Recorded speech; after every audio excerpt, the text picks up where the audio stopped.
What Ludendorff said to the Kaiser when he realized Germany had lost the war.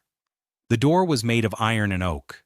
Behind it, 12,000 Belgian soldiers waited inside a ring of concrete and steel. The fortress of Liège, one of the most heavily fortified positions in all of Europe, 30-ton gun turrets, underground magazines packed with enough ammunition to hold for weeks, fields of fire designed to turn any approaching column into a graveyard. On the morning of August 5, 1914, the war was barely 5 days old, and Liège was supposed to be the lock that kept the German army out of Belgium and out of France. It was supposed to hold, it didn't. A man walked up to that door, not a general, not a Prussian aristocrat with a cavalry saber and a family coat of arms, a 49-year-old colonel named Erich Ludendorff, thick-necked, square-jawed, with the bearing of a man who had never once in his life waited for permission. The brigade commander had been killed hours earlier. The attack was stalling. Ludendorff took command on the spot, rallied the infantry, and personally led the assault on the citadel of Liège. According to his own account, and Ludendorff was never shy about his own accounts, he walked up to the gate and pounded on it with the pommel of his sword. The garrison inside, stunned by the speed of the German advance and unsure how many troops surrounded them, surrendered. One man, one door, and the entire Schlieffen Plan, Germany's grand strategy for winning the war in 6 weeks, lurched forward. Now pause here, because this moment tells you almost everything you need to know about Erich Ludendorff. Not just who he was, but what he would become, and what he would eventually destroy. Ludendorff was not born into the world that made generals in Kaiser Wilhelm's Germany. The Prussian officer corps was a cathedral of aristocracy. Old names, old money, old bloodlines stretching back to the Teutonic Knights. The von in front of your surname was your ticket in. Ludendorff had no von. He was born on April 9, 1865, in Krusevnia, a small town in the Prussian province of Posen, what is today Poland. His family were merchants and minor landowners. Respectable, yes, but not nobility. In a system where your last name could open or close every door in your career, Ludendorff's name opened nothing, so he opened doors himself. He entered the cadet corps as a boy, graduated near the top of his class, and was commissioned as a junior officer in 1885. Where other officers relied on family connections and regimental tradition, Ludendorff relied on something far more dangerous: pure, relentless competence. He devoured military theory. He studied logistics with the obsessiveness of a man who understood that wars are not won by courage alone, but by railways, ammunition supply chains, and the precise calculation of how many shells a battery needs per hour to suppress a fortified position. By his early 40s, he had risen to the great general staff, the intellectual engine room of the German military, where he helped revise the Schlieffen Plan, the blueprint for Germany's opening campaign in the next European war. But here's the thing about Ludendorff that the history books often bury under the medals and the battle maps. He was not a likable man. He was not a man who inspired warm loyalty or easy camaraderie. He was brilliant, yes, but he was also abrasive, controlling, suspicious of anyone who disagreed with him, and utterly convinced that his judgment was superior to everyone else's in any room he entered. He didn't collaborate. He dominated. He didn't delegate. He consumed. A fellow officer once described working with him as standing next to a furnace. You could feel the heat of his ambition from across the room, and if you stood too close, it would burn you. And yet, the German military system, for all its rigidity, had one saving grace. It recognized talent even when it came without a title. Ludendorff rose because the army needed men who could think under fire, who could calculate while the shells were falling, who could look at a map covered in red arrows and see not chaos, but opportunity. In the years before 1914, that talent had earned him a position on the general staff and a role in planning the mobilization that would set 68 million Europeans at each other's throats. Then the war came, and everything Ludendorff had spent his life preparing for was suddenly real. The siege of Liège was supposed to be a formality. The Schlieffen Plan required the German army to sweep through Belgium in a matter of days, wheel south into France, and crush the French army before it could fully mobilize. Belgium was the door, Liège was the lock, and the plan assumed that lock would break quickly. It almost didn't. The Belgian army, outnumbered and outgunned, fought with a ferocity that stunned the German command. The forts around Liège, 12 in all, arranged in a ring, were modern,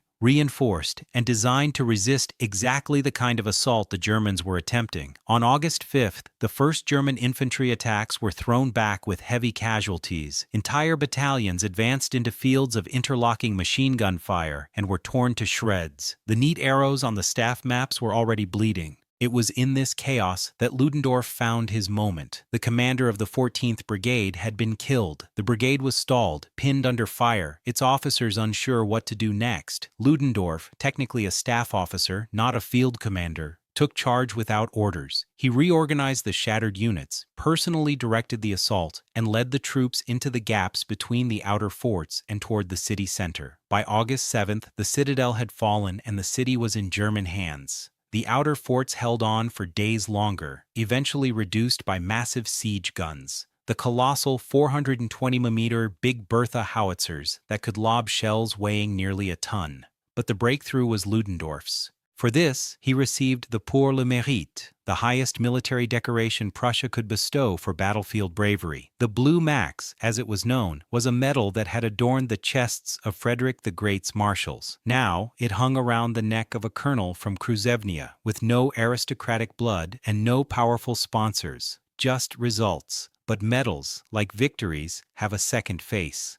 The fall of Liège opened Belgium. And what followed was not glory. It was a preview of the horror that would define the next 4 years. As German troops poured through the breach, they met continued resistance from Belgian civilians and irregular fighters. The German response was systematic and merciless. In the weeks that followed, thousands of Belgian civilians were executed in reprisals, in Dinant, in Leuven, in Andenne. The great library of the University of Leuven, with its irreplaceable medieval manuscripts, was deliberately set ablaze. The world called it the Rape of Belgium. It became the single most effective piece of Allied propaganda of the entire war, turning neutral opinion, especially American opinion, decisively against Germany. Ludendorff did not order these atrocities, but he opened the door through which they marched. And that pattern, the brilliant tactical stroke, followed by consequences no one foresaw or controlled, would repeat itself again and again over the next 4 years. At Liège, Ludendorff proved he could break a fortress. The question the war would eventually answer was whether he could break an empire just as easily. He could, but not the empire he intended. Within 3 weeks of Liège, the Schlieffen Plan was already failing. The French held at the Marne. The race to the sea began. The trenches started to dig themselves into the earth like scars that wouldn't heal. And on the Eastern Front, where 2 massive Russian armies were grinding into East Prussia with a combined force of over 400,000 men, the German High Command was in a panic. They needed a miracle. They needed someone who could think faster, hit harder, and gamble bigger than any general on either side of the war. They sent Ludendorff.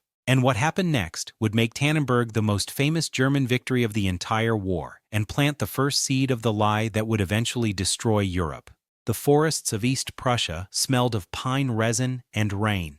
In late August 1914, the fields between the Masurian lakes were golden with unharvested wheat. The farmers had fled west, dragging their children and their livestock through roads clogged with retreating soldiers. Columns of smoke rose from burning villages, lit not by invaders, but by German artillery trying to slow 2 Russian armies that were grinding into the heartland of the Prussian state, like the jaws of a vice closing on a throat. This was not supposed to happen, not here, not yet. The Schlieffen Plan, Germany's entire strategy for survival, was built on one assumption: Russia would be slow. Slow to mobilize, slow to move, slow to threaten. The plan called for 6 weeks of furious offensive in the west to knock France out of the war, and only then would Germany turn east to deal with the Russian colossus. But the Russians had mobilized faster than anyone in Berlin had imagined. By mid-August, 2 full armies, over 400,000 men, were pouring into East Prussia. The Russian First Army, under General Pavel Rennenkampf, advanced from the northeast. The Russian Second Army, under General Alexander Samsonov, pushed in from the south. Between them, they outnumbered the single German force in the region, the Eighth Army, by more than 2 to 1. The German commander in East Prussia, General Maximilian von Prittwitz, took one look at the situation and panicked. He wanted to retreat behind the Vistula River, abandoning all of East Prussia, the ancestral homeland of the Prussian Junker class, to the Russian army. When Berlin received his message, the reaction was immediate and brutal. Prittwitz was relieved of command. In his place, the German High Command sent 2 men on a special train heading east, a 66-year-old general pulled out of retirement named Paul von Hindenburg, and a newly decorated colonel, fresh from the gates of Liège, named Erich Ludendorff.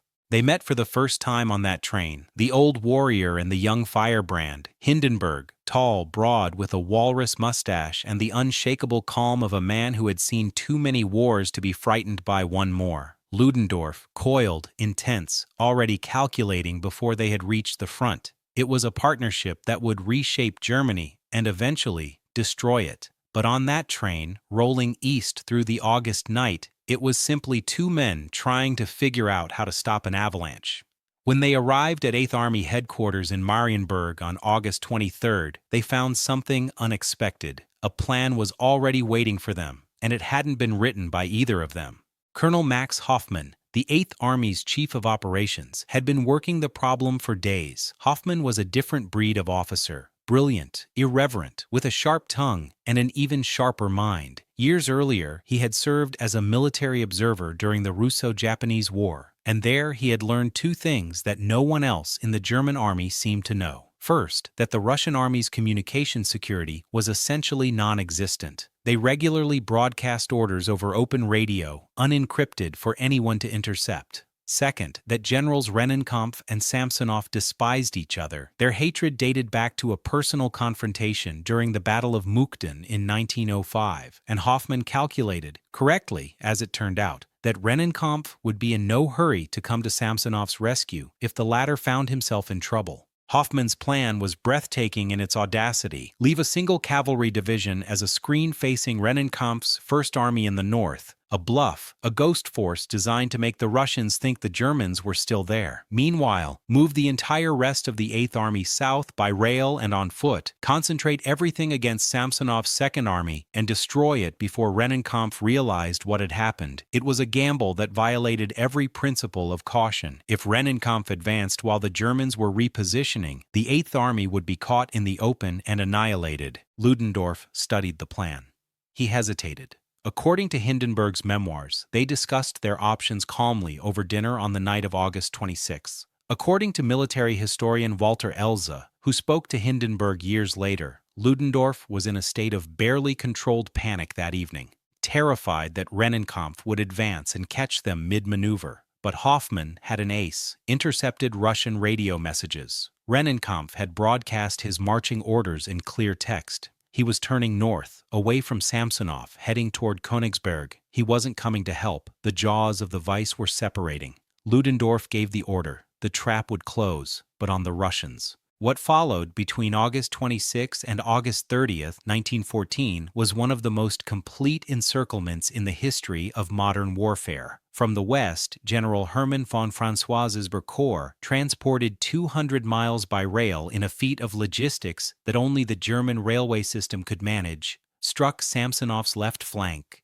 From the east and north, Mackensen's 17th Corps and Below's Barn Reserve Corps hammered the right flank.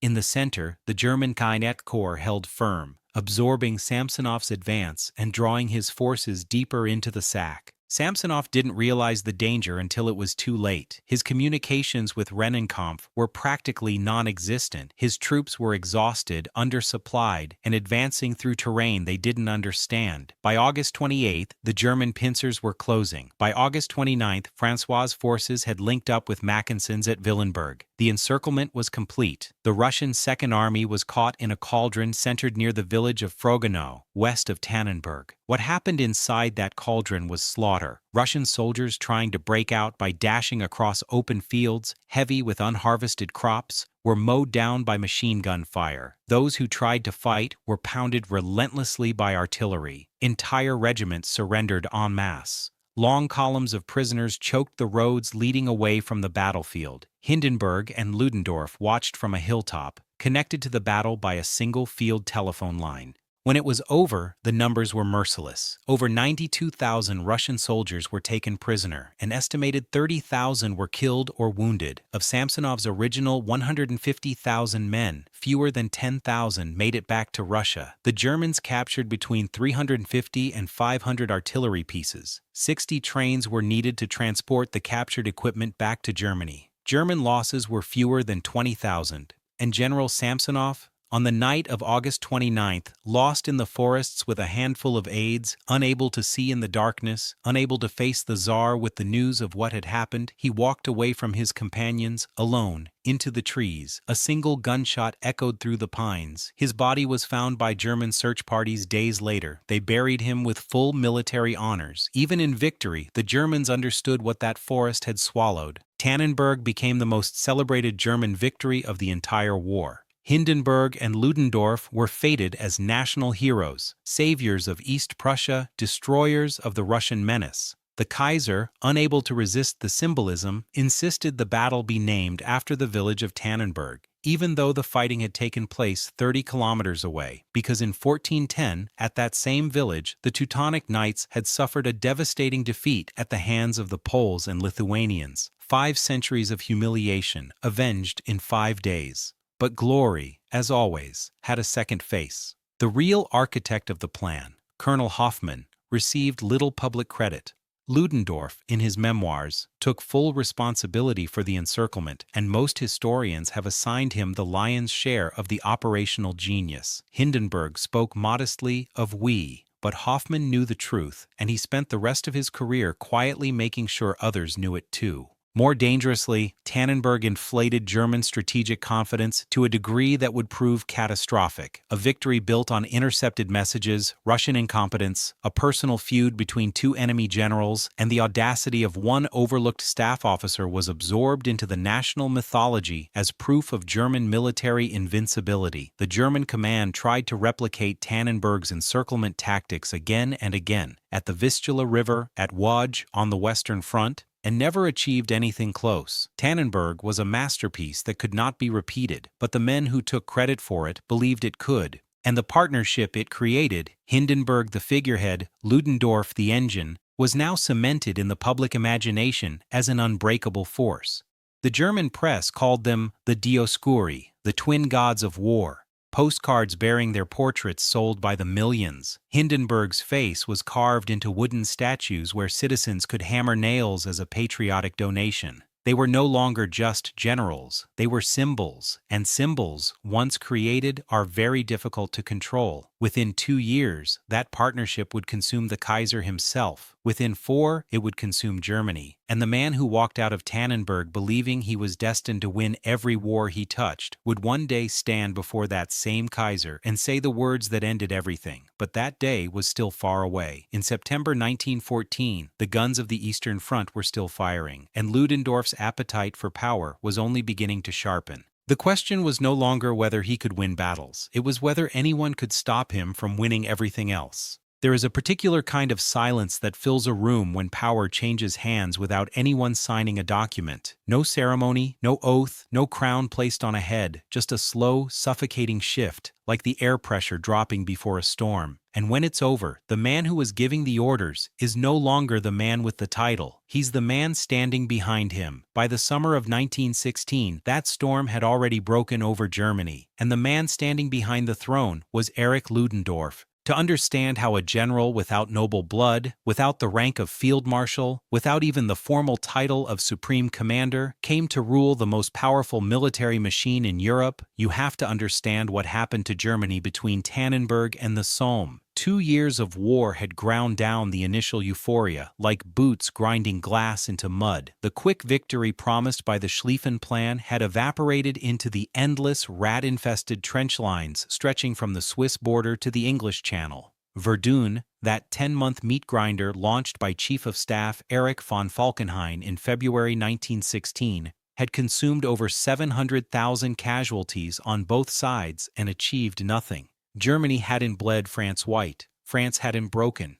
and the British, who weren't supposed to matter, had launched their own apocalypse on the Somme in July, throwing division after division into the wire and the machine guns, losing 57,000 men on the first day alone, but refusing stubbornly and impossibly to stop coming. Falkenhayn was finished. Everyone in Berlin knew it. The Kaiser knew it. The question was, who would replace him? The answer had been waiting since Tannenberg. On August 29, 1916, almost exactly 2 years after the encirclement that made them legends, Hindenburg was appointed chief of the Great General Staff, and Ludendorff was named first quartermaster general. Together, they formed what historians would later call the Third Supreme Command, the Dritte Oberste Heeresleitung. On paper, Hindenburg held the authority. In practice, from the very first day, the engine was Ludendorff. Hindenburg provided the name, the face, the grandfatherly reassurance that calmed the Reichstag and the public. Ludendorff provided everything else: the strategy, the orders, the obsessive micromanagement that reached into every corner of the German war effort, and he didn't limit himself to the battlefield. Within weeks of taking office, Ludendorff began absorbing powers that had nothing to do with military operations. He intervened in economic policy, demanding total mobilization of German industry under the Hindenburg Program, a plan that bore the old marshal's name but was drafted entirely by Ludendorff's staff.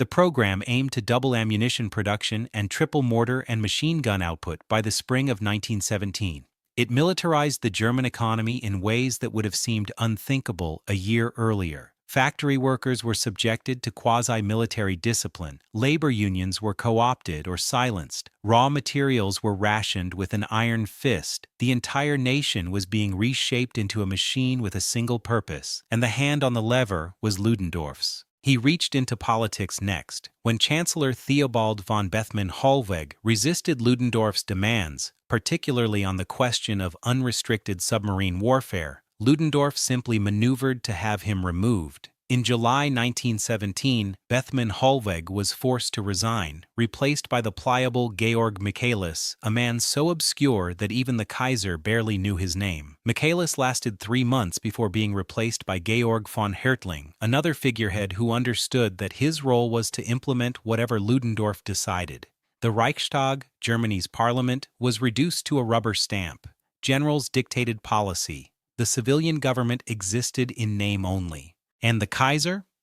Wilhelm II, the man who had once strutted across Europe in plumed helmets and polished boots, rattling sabers and delivering fiery speeches about Germany's place in the sun, was now a ghost in his own palace. Ludendorff barely consulted him. Hindenburg managed him with paternal courtesy, the way one manages an elderly relative who still believes he owns the house. The Kaiser signed what was put in front of him. He attended ceremonies, he reviewed troops, but the decisions that mattered, where to attack, when to retreat, how many men to conscript, which chancellor to appoint, whether to unleash the submarines, those decisions were made in Ludendorff's office, often before the Kaiser even knew they were being discussed. Germany, by the end of 1916, was a military dictatorship in all but name, and the dictator answered to no one. The most fateful of Ludendorff's decisions, the one that sealed Germany's doom more surely than any lost battle, came on January 9, 1917. On that day, at a meeting at Pless Castle in Silesia, Ludendorff and Hindenburg persuaded the Kaiser to authorize unrestricted submarine warfare. The logic was seductive. Germany's U-boats would sink every ship, military or civilian, allied or neutral, entering the waters around Britain. Within 5 months, the admirals promised Britain would be starved into submission. The war would be over before America could react. It was a catastrophic miscalculation wrapped in a confident briefing. The submarines did their damage. In April 1917 alone, U-boats sank over 860,000 tons of Allied shipping, the highest monthly total of the entire war. For a few terrifying weeks, Britain's food reserves dropped to 6 weeks' supply. The island nation came closer to starvation than most people realize. But the British adapted. Convoys were introduced, depth charges improved, American destroyers arrived, the tonnage sunk began to drop, and the one thing the submarines were supposed to prevent, American entry into the war, happened with devastating speed. On April 6, 1917, the United States declared war on Germany, not because of the submarines alone. The Zimmermann telegram, in which Germany had secretly proposed a military alliance with Mexico against the United States, had already inflamed American public opinion. But the unrestricted U-boat campaign was the final trigger, the act that transformed American neutrality into American fury. And Ludendorff, the man who had demanded it, had calculated that it didn't matter. America, he believed, was too far away, too unready, too soft to make a difference before Britain collapsed. He was wrong. By the spring of 1918, American troops would be arriving in France at a rate of 10,000 per day. Fresh, well-equipped, eager, and seemingly endless. Every division Germany lost was irreplaceable. Every division America sent was a down payment on an army that would eventually number over 2 million men on European soil. But in late 1917, Ludendorff couldn't see that yet, or wouldn't. What he could see was an opportunity. One last, glittering opportunity that seemed to validate everything he believed about himself and about the war. Russia was collapsing. The February Revolution of 1917 had toppled the Tsar. The provisional government was disintegrating. In November, the Bolsheviks seized power and immediately sued for peace. On March 3, 1918, the Treaty of Brest-Litovsk, dictated almost entirely by Ludendorff, stripped Russia of a third of its population, half its industry, and 90% of its coal mines. It was a conqueror's peace, brutal and total, and it freed nearly 50 divisions from the Eastern Front for transfer to the West. For the first time since 1914, Germany had numerical superiority on the Western Front. Ludendorff had roughly 3.5 million men facing 3 million Allied troops. The Americans were coming, but they weren't there yet, not in the numbers that mattered. There was a window. A narrow closing window, and Ludendorff, the man who had gambled at Liège and won, who had gambled at Tannenberg and won, who had gambled on the submarines and was still waiting for the result, decided to gamble one last time. He would stake everything, every reserve division, every shell, every remaining ounce of German strength, on a single massive offensive in the spring of 1918, one blow to shatter the British lines in France, drive a wedge between the British and French armies, push the British back to the Channel ports, and force an armistice before the Americans arrived in force. He called it Kaiserschlacht, the Kaiser's battle, a name that honored an emperor who no longer had any say in the matter. The irony was lost on no one, except perhaps on Ludendorff himself. In his headquarters at Avesnes, surrounded by maps and telephone cables and staff officers who had learned never to question him, Ludendorff planned the greatest military gamble of the 20th century. He believed, as he had always believed, that will and intellect could overcome any odds, that genius could outrun arithmetic, that one more victory would make all the sacrifices worthwhile. The window was closing, the Americans were coming, and the man who ruled Germany without a crown was about to learn what happens when the dice come up empty. Fog, thick, wet, clinging fog, the kind that swallows a man 3 steps ahead of you and turns the world into a gray wall of nothing. On the morning of March 21, 1918, the fog rolled across the Somme Valley as if the earth itself were trying to hide what was about to happen. Behind the German lines, 6,608 artillery pieces, the greatest concentration of firepower ever assembled in history up to that point, stood loaded and aimed. Behind those guns, 76 divisions, over 1 million men, crouched in their assembly trenches, waiting for the signal. Many had been transferred from the Eastern Front, veterans of Tannenberg and Brest-Litovsk, hard men who had already beaten one empire and believed they were about to break another. At 4:40 in the morning, the guns spoke, not fired. Spoke, because what happened in the next 5 hours was not a bombardment. It was a conversation between Ludendorff and God, conducted in high explosive. Over 1.1 million shells fell on the British lines in those 5 hours. Gas shells first, mustard and phosgene, to blind and choke the defenders. Then high explosive to destroy the trenches. Then shrapnel to kill anything still moving. The barrage was orchestrated by Colonel Georg Bruckmüller, a artillery genius Ludendorff had plucked from the Eastern Front, whose methods were so precise that soldiers called him Durchbruchmüller, Breakthrough Müller. The firing plan didn't simply blast the front line. It rolled forward in waves, targeting command posts, telephone exchanges, supply depots, artillery batteries, systematically dismantling the British ability to communicate, to coordinate, to think. When the barrage lifted and the German infantry surged forward into the fog, they used tactics that no army on the Western Front had ever employed at this scale. These were the Sturmtruppen, stormtroopers, elite squads trained to bypass strong points, infiltrate gaps in the enemy line, and push deep into the rear before the defenders could react. They carried light machine guns, flamethrowers, grenades, and satchel charges. They moved in small, fast groups, trusting initiative over orders, speed over mass. It was the opposite of everything the Western Front had seen for 4 years. No more walking in lines toward machine guns, no more waves of men fed into the wire. This was warfare reimagined by Ludendorff and his tactical planners as a flood, not a hammer. Find the cracks, pour through, keep moving, never stop, and it worked.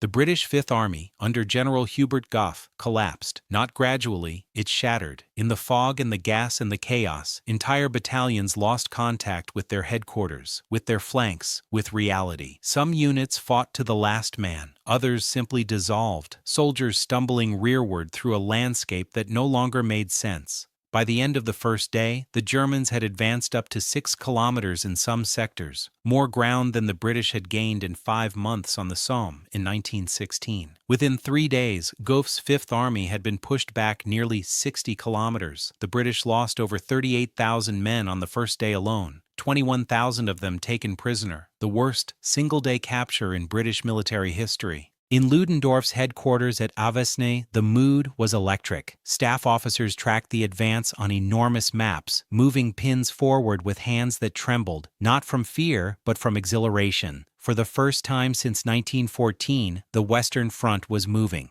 The trench lines that had devoured millions of lives were breaking apart. Villages that had been no man's land for years were falling into German hands. The road to Amiens, the critical rail junction linking the British and French armies, seemed open. Field Marshal Douglas Haig, the British commander-in-chief, issued his famous Order of the Day on April 11th. With our backs to the wall and believing in the justice of our cause, each one of us must fight on to the end. It was the language of desperation, dressed in the uniform of defiance, and it wasn't exaggeration. The British Expeditionary Force was closer to destruction than at any point since the retreat from Mons in August 1914. But the fog of that first morning concealed something else. Something Ludendorff couldn't see from his map room, something that would consume the offensive from within like a disease with no cure. The German army was starving. 4 years of the British naval blockade had stripped Germany to the bone. The soldiers who poured through the British lines in March 1918 had been surviving on turnip bread, ersatz coffee made from acorns, and rations so meager that many were clinically malnourished. When they overran the first British supply depots, stacked with white bread, tinned beef, real coffee, chocolate, rum, tobacco, the advance didn't just slow, it stopped. Entire units broke discipline and gorged themselves on food they hadn't seen in years. Officers found soldiers sitting among mountains of captured provisions, drunk on British rum, weeping at the taste of real butter. One German officer, Captain Rudolf Binding, wrote in his diary with bitter clarity, "Today, Ichthyosaurus advance struck a British food depot. I call this the Ichthyosaurus halt. The Ichthyosaurus eats and cannot stop." Ludendorff's offensive had a deeper structural problem that no amount of tactical brilliance could fix. He had chosen to attack where the line was weakest, the junction between the British and French armies on the Somme, but he had no clear strategic objective beyond breakthrough. When his staff asked what came after the breakthrough, Ludendorff's answer was chillingly vague. "We punch a hole, the rest will follow." It was a philosophy, not a plan, and it meant that as the German advance pushed deeper, it created an enormous salient, a bulge in the line, without capturing any objective that would force the Allies to negotiate. Amiens held. The rail junction survived. The British and French armies bent but did not separate. Meanwhile, every kilometer of advance stretched German supply lines thinner and pulled Ludendorff's best troops further from their artillery support. The stormtroopers, the irreplaceable elite who had made the breakthrough possible, were taking catastrophic casualties. These were the fittest, bravest, most experienced soldiers Germany had left, and they were dying at rates that could not be sustained. Each attack fed the best into the furnace first. Ludendorff refused to stop. Between March and July 1918, he launched 5 major offensives: Operation Michael on the Somme, Operation Georgette in Flanders, Operation Blücher-York on the Aisne, Operation Gneisenau toward Compiègne, and the final Friedensturm across the Marne. Each one followed the same pattern: stunning initial success, rapid advance, then exhaustion, overextension, and failure to achieve a decisive result. Each one bled the German army of men and material it could not replace. The numbers told a story that Ludendorff's willpower could not rewrite. Between March 21 and July 18, 1918, Germany suffered an estimated 688,000 casualties. Some historians put the figure closer to 1 million when including those evacuated for illness, exhaustion, and the influenza pandemic that was already sweeping through the trenches. The British lost around 418,000. The French lost approximately 433,000. But there was a difference that arithmetic made merciless. Every British and French division that was destroyed could eventually be rebuilt. American troops were now arriving at 250,000 per month. By July, over 1 million American soldiers were in France, with another million on the way. For every man Germany lost, the Allies gained 2. Ludendorff had bet everything on speed, on winning before the Americans arrived in force. He had almost succeeded. The spring offensives gained more territory than any operation on the Western Front since 1914. German troops had advanced to within 75 kilometers of Paris. Long-range artillery, the massive Paris gun, firing from over 120 kilometers away, was dropping shells on the French capital, killing civilians in churches and marketplaces. For a few delirious weeks in April and May, it seemed possible that Ludendorff's gamble might actually pay off. But almost is not a word that wins wars. And by mid-July 1918, the German army that had punched 5 enormous holes in the Allied line was a hollow shell of what it had been 4 months earlier. The stormtroopers were dead or wounded. The replacements arriving from Germany were old men and boys. The 1918 class, some of them barely 17. Morale, which had soared in March, was crumbling. Soldiers who had seen the abundance of British supply depots understood, with a clarity that no propaganda could erase, that they were losing the war of material.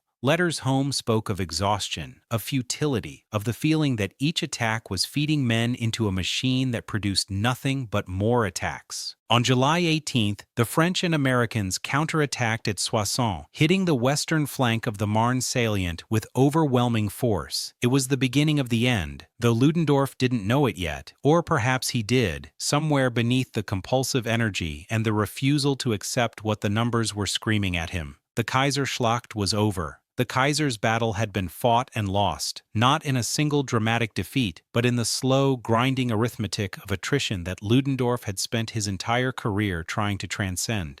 He had thrown the dice with everything Germany had left. The dice had come up empty.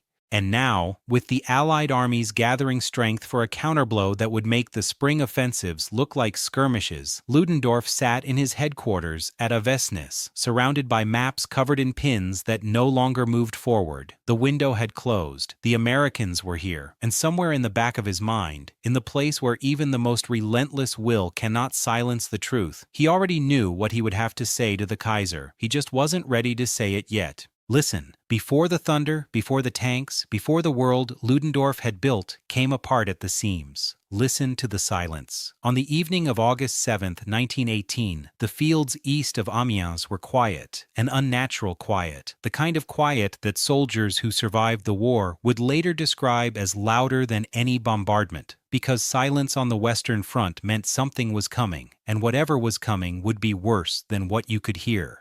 Behind the Allied lines, hidden in forests and sunken roads and beneath camouflage netting that stretched for miles, the largest combined arms assault force ever assembled on the Western Front was holding its breath. The Australian Corps, the Canadian Corps, the British III Corps, the French First Army on the right flank. Over 500 tanks, Mark V heavies, medium A Whippets, armored cars, waited with their engines cold, their crews checking ammunition for the 3rd or 4th time. Above them, nearly 800 aircraft, fighters, bombers, ground attack planes, sat on hidden airfields, propellers still. The noise of the tank engines being moved into position had been masked by low-flying aircraft buzzing the front lines for days, a deception so simple and so effective that the German defenders had no idea what was parked less than 2 kilometers from their trenches. Marshal Ferdinand Foch, the Allied generalissimo since April, had learned from Ludendorff's own playbook. Surprise, speed, concentration, hit where the enemy is weakest, with everything you have, before he knows you're there. And the architect of this particular blow, General Sir Henry Rawlinson, commanding the British Fourth Army, had added a refinement that Ludendorff had never mastered, a clear strategic objective: take Amiens,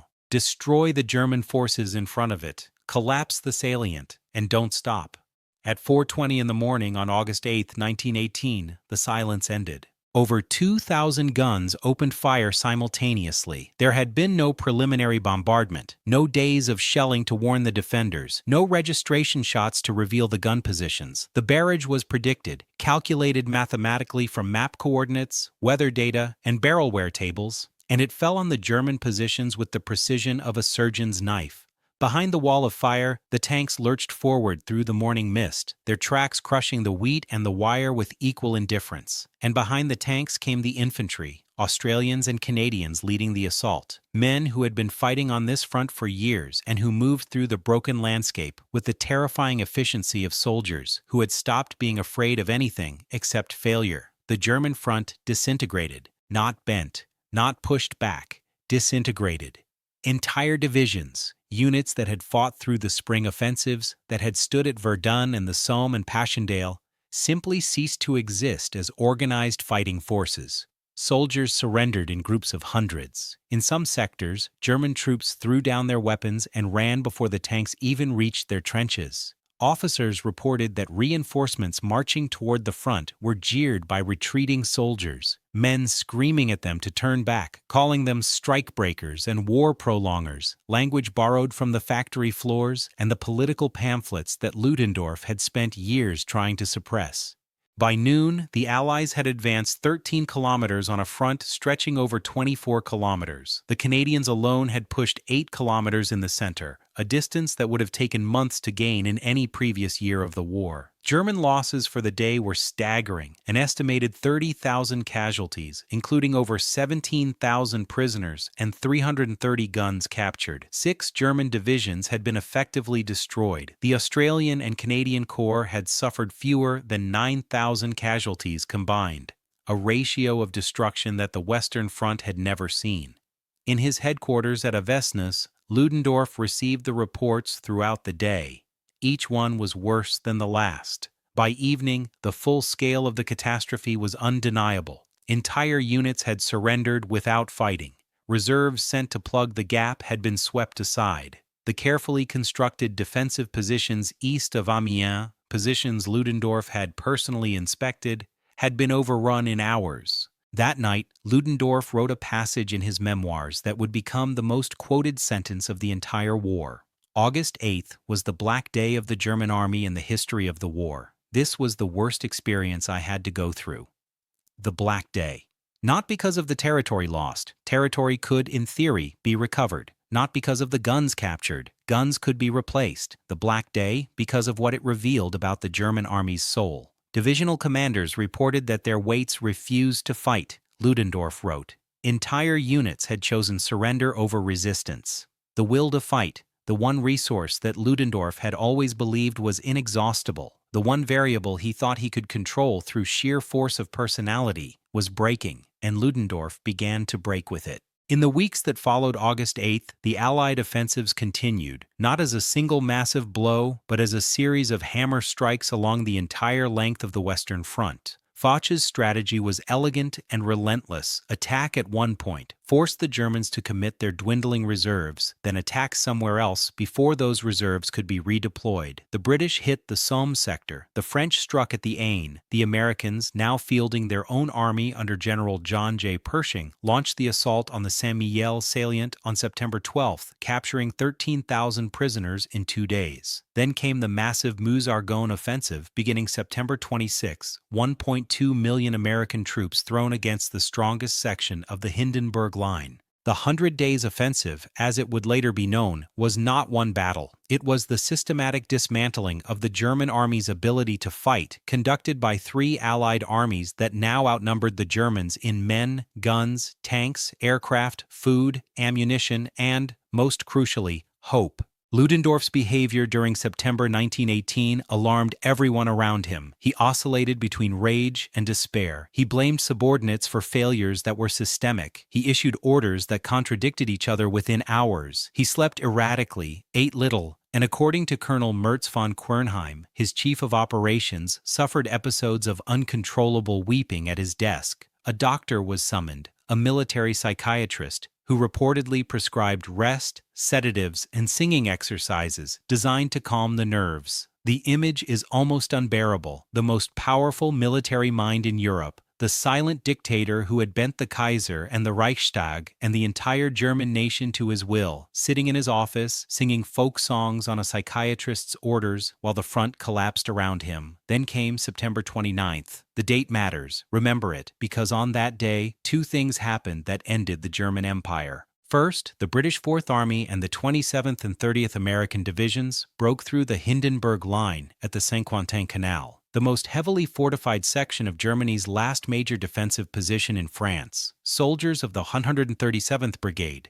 46th North Midland Division, crossed the canal using lifebelts taken from a cross-channel steamer, scrambling up the far bank under fire and overwhelming the defenders in close combat. When the Hindenburg Line broke, the line that Ludendorff had built and proclaimed impregnable, the last physical barrier between the Allied armies and Germany itself ceased to exist. Second, on that same day, in the Belgian resort town of Spa, where the German Supreme Command had relocated its headquarters, Ludendorff requested an emergency meeting with Hindenburg, and then, together, they went to see the Kaiser. What happened in that room at the Hotel Britannique in Spa on the afternoon of September 29th has been reconstructed from multiple accounts. Ludendorff's own memoirs, Hindenburg's recollections, the diary of Colonel von Thaer, who was briefed afterward, and the later testimony of Foreign Secretary Paul von Hintze, who was present. The accounts vary in detail, but they converge on the essential facts. Ludendorff spoke first. His voice, according to von Thaer's account, was steady but drained of all the force that had characterized it for years. He told the Kaiser that the military situation was hopeless. The front could not hold. He used a phrase that echoed through the room like a death sentence. The army could not guarantee the front's stability for 2 hours. He demanded, not requested, demanded, that the government seek an immediate armistice based on President Woodrow Wilson's 14 points.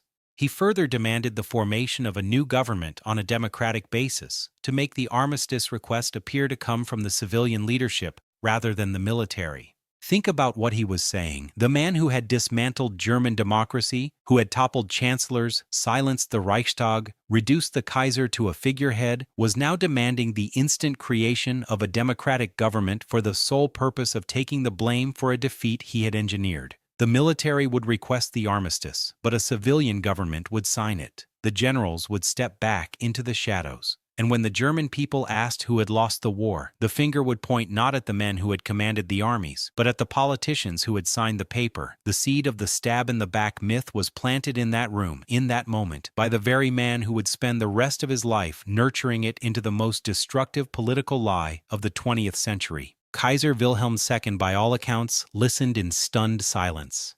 Hindenburg stood beside Ludendorff, his massive frame rigid, his face a mask. He did not contradict a single word. The old marshal, who had lent his name and his face to everything Ludendorff had done, simply stood there, confirming by his silence that Germany was finished.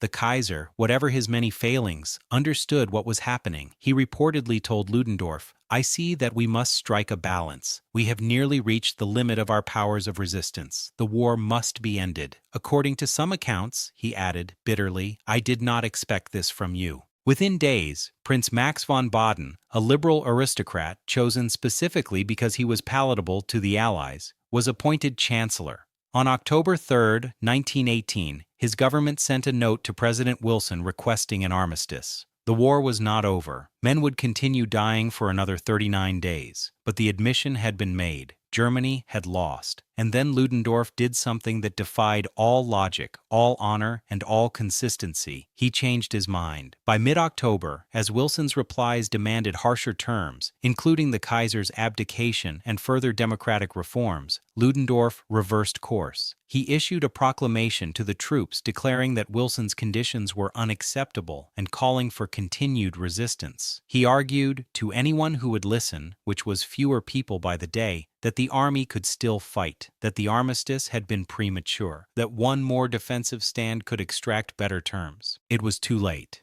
Prince Max von Baden, the Chancellor Ludendorff himself had demanded, saw the reversal for what it was, a desperate attempt to escape responsibility, and went directly to the Kaiser. On October 26, 1918, Wilhelm summoned Ludendorff to the Bellevue Palace in Berlin.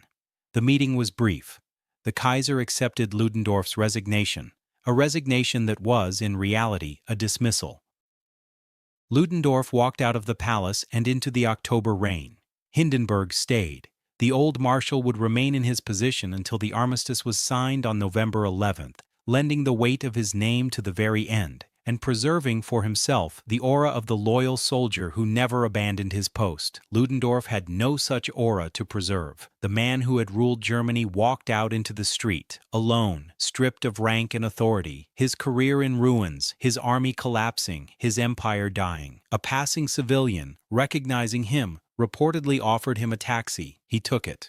A man boards a ferry. He wears blue-tinted spectacles and a false beard. His passport bears a name that is not his own. He carries almost nothing. No medals, no uniform, no documents of command. The date is November 1918. The destination is Sweden. And the man fleeing across the Baltic Sea like a common fugitive is the same man who 6 months earlier ruled 80 million people and commanded the largest army on earth. Erich Ludendorff ran. There is no gentler way to say it. While the armistice was being signed in a railway carriage in the forest of Compiègne at 5 in the morning on November 11, 1918, while the guns fell silent along a front that stretched from the North Sea to Switzerland, while German soldiers wept and British soldiers wept and French soldiers stood in the sudden, unbearable quiet trying to remember what peace sounded like, the man most responsible for the final 2 years of slaughter was hiding in a Scandinavian boarding house under an assumed identity. The Kaiser had fled too, crossing the Dutch border on November 10th, one day before the armistice, after his own generals told him the army would not march on Berlin to save his throne. Wilhelm would spend the next 23 years in exile at Huisdoorn in the Netherlands, chopping wood, feeding ducks, and writing bitter memoirs that blamed everyone but himself. He never returned to Germany. He never stood trial. He died in June 1941 in a Europe consumed by a war even more terrible than the one he had started, a war whose seeds, it could be argued, were planted in the very room where Ludendorff told him the front could not hold for 2 hours. But the Kaiser's story ended in exile. Ludendorff's did not. He returned to Germany in early 1919, slipping back across the border once it became clear that the new Weimar Republic had no intention of arresting its former generals, and he returned with something far more dangerous than an army. He returned with a story. The story went like this. Germany had not been defeated on the battlefield. The German army had never been beaten in the field. It had been stabbed in the back, Dolchstoß in German, by enemies at home, Jews, socialists, communists, Democrats, war profiteers, the politicians who signed the armistice, the revolutionaries who toppled the Kaiser, the civilians who had lost their nerve. These were the traitors who had betrayed an undefeated army and delivered Germany into the hands of its enemies. The soldiers had done their duty. The generals had done their duty. It was the home front that had collapsed, and the collapse had been engineered by internal enemies who wanted Germany to lose. The Dolchstoß legenda, the stab-in-the-back myth. It was, by any objective measure, a lie, a comprehensive, deliberate, carefully constructed lie. The German army in November 1918 was not undefeated. It was collapsing.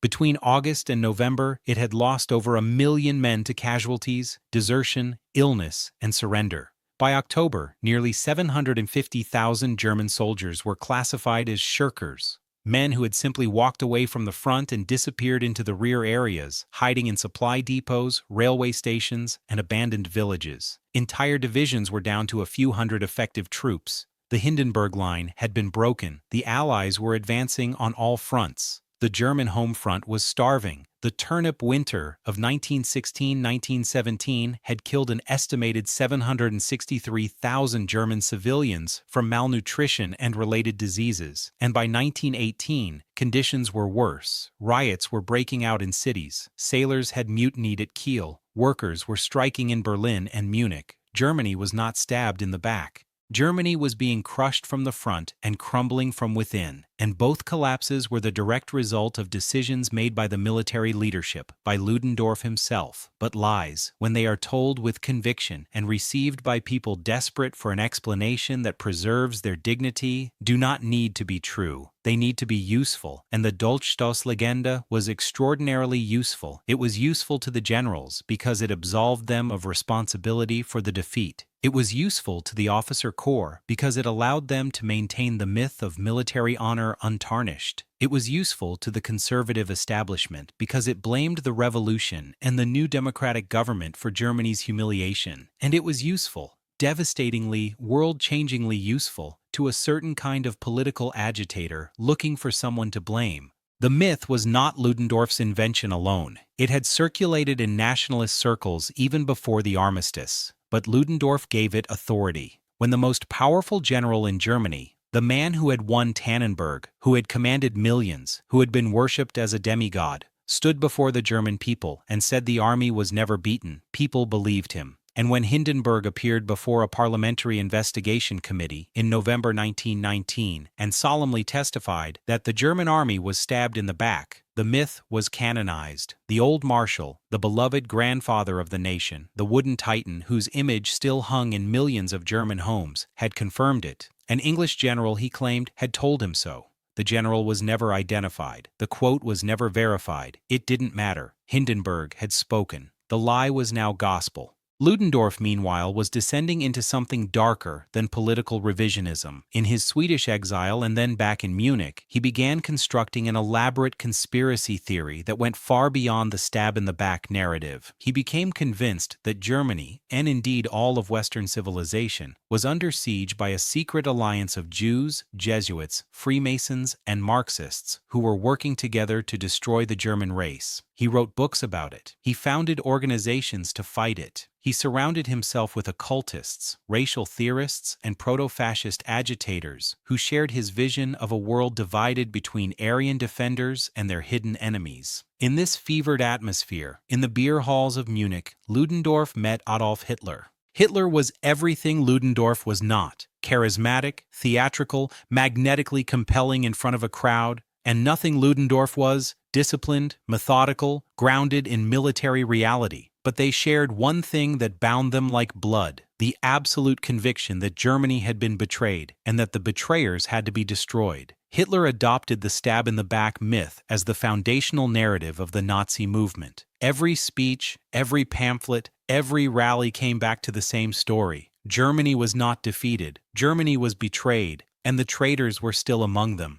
On November 8, 1923, Ludendorff and Hitler stood side by side in the Bürgerbräukeller in Munich and launched the Beer Hall Putsch, an attempted coup d'état aimed at overthrowing the Bavarian government and marching on Berlin, in conscious imitation of Mussolini's march on Rome the year before. The plan was amateurish. The execution was chaotic. The next morning, November 9th, the putschists marched through the streets of Munich toward the Feldherrnhalle and were met by a line of state police who opened fire. 16 Nazis and 4 policemen were killed. Hitler threw himself to the ground, dislocated his shoulder, and was later arrested, tried, and sentenced to 5 years in prison, of which he served 9 months. In his cell at Landsberg, he dictated Mein Kampf. Ludendorff marched straight into the gunfire. He didn't flinch. He didn't duck. He walked through the bullets with the rigid posture of a Prussian officer who had decided that death was preferable to another humiliation. The bullets missed him, every single one. The police, recognizing the old general, reportedly hesitated to aim directly at him. He was arrested, tried alongside Hitler, and acquitted, the court apparently deciding that a war hero of his stature could not be convicted of treason. The acquittal was the last meaningful event of Ludendorff's public life. He spent his remaining years in increasing isolation, estranged from Hindenburg, whom he accused of betrayal, and drifting further into conspiracy theories and neo-pagan mysticism. He married his second wife, Matilda von Chemnitz, who shared and amplified his paranoid worldview. Together, they published newsletters and pamphlets warning of the Jewish Masonic Jesuit plot that only they could see. The Nazi Party, which had once needed Ludendorff's prestige, quietly distanced itself from the increasingly erratic old general. Hitler visited him occasionally, offering honors and titles. Ludendorff refused them all. By the end, the two men who had once marched together into gunfire regarded each other with mutual suspicion and barely concealed contempt. Erich Ludendorff died on December 20th, 1937, in Munich. He was 72 years old. Hitler ordered a state funeral. The flags were lowered. The soldiers marched. The eulogies praised the hero of Tannenberg, the defender of the fatherland, the genius who had almost won the Great War. Almost. That word again. Hindenburg had died 3 years earlier, on August 2, 1934, and his death had opened the final door. With the old president gone, Hitler merged the offices of president and chancellor into one, declared himself Führer, and assumed absolute power. The Weimar Republic, the democratic government that Ludendorff had demanded be created in September 1918 specifically to take the blame for the armistice, was dead, and the lie that Ludendorff had told, the myth that Hindenburg had confirmed, the story that Hitler had weaponized, had done its work. An entire nation had been convinced that it had been betrayed rather than defeated, and from that conviction had grown a rage that would consume Europe, consume the world, and murder millions. Step back now, stand at a distance from the details, the battles, the telegrams, the meetings in hotel rooms and royal palaces, and look at the arc. A man of extraordinary intelligence and no emotional wisdom rises to absolute power through military genius and political ruthlessness. He makes decisions that doom his country. Unrestricted submarine warfare, the spring offensives, the refusal to seek peace when peace was still possible. When the consequences of those decisions become undeniable, he demands that others take the blame. He creates a lie to protect himself. The lie takes on a life of its own. It feeds a movement. The movement produces a dictator. The dictator launches a war that kills 60 million people. This is not a metaphor. This is a chain of cause and effect, linked by one man's refusal to accept responsibility for failure. What did Ludendorff say to the Kaiser when he realized Germany had lost the war? He said, "The front cannot hold for 2 hours." He demanded an armistice. He demanded a civilian government to sign it. And then, when the armistice was signed and the government was blamed and the army's honor was supposedly preserved, he spent the rest of his life telling anyone who would listen that none of it was his fault, that the army was unbeaten, that the betrayal came from within. He lied, and the world burned for it. The trenches of the Western Front have been plowed over, most of them. Farmers in Picardy and Flanders still turn up shells and bones every spring. The iron harvest, they call it, and they will be harvesting it for centuries. The forests of East Prussia, where Samsonov put a bullet through his own heart, are quiet now. The Hôtel Britannique in Spa still stands. The railway carriage at Compiègne, where the armistice was signed, was dragged back to the same clearing by Hitler in June 1940, so that France could sign its surrender in the exact same spot. A gesture of revenge so theatrical it could only have been inspired by a man raised on the stab-in-the-back myth. Every lie has a cost. This one's cost was measured in tens of millions of lives, in cities reduced to rubble, in names carved into stones that stretch from Normandy to Stalingrad, in a darkness that descended over Europe and did not lift for a generation. What did Ludendorff say to the Kaiser? He said the war was lost, and then he spent the rest of his life making sure that the next one would be inevitable. If this investigation opened a door you want to walk through, subscribe and tell me in the comments. Which chapter of the Great War should we investigate next? The trenches of Verdun, the naval war at Jutland, the forgotten fronts of Gallipoli and Mesopotamia? History doesn't run out of questions, neither should we.